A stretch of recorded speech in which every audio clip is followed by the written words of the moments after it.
Sosok korban tewas kecelakaan maut truk di Semarang, mahasiswa teknik elektro.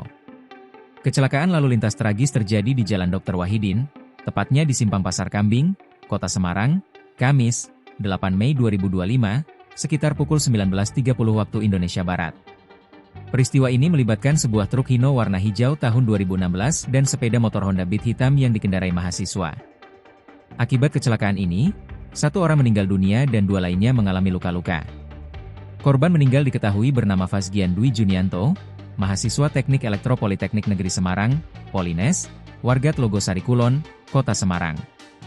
Dia tewas di lokasi kejadian akibat luka berat di bagian kepala setelah tertimpa truk yang terguling.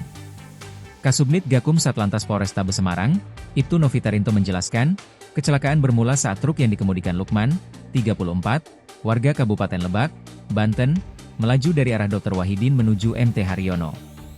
Diduga karena tidak bisa menguasai laju kendaraan saat melintasi jalan menurun, truk menabrak median jalan lalu terguling ke sisi samping.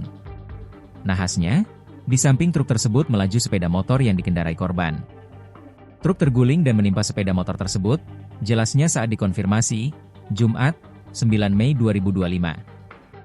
Dalam insiden tersebut, Lukman mengalami luka di kepala dan bahu kanan yang diduga patah. Dia kini dirawat di RS Siloam Semarang. Selain itu, penumpang truk bernama Suprani, juga mengalami luka robek di lutut kiri dan turut dirawat di rumah sakit yang sama. Sementara jenazah Fazgian dibawa ke RSUP Dr. Karyadi Semarang untuk proses identifikasi dan penanganan lebih lanjut. Pihak kepolisian masih melakukan penyelidikan terkait penyebab pasti kecelakaan, termasuk memeriksa kondisi kendaraan dan kemungkinan adanya kelalaian dari pengemudi.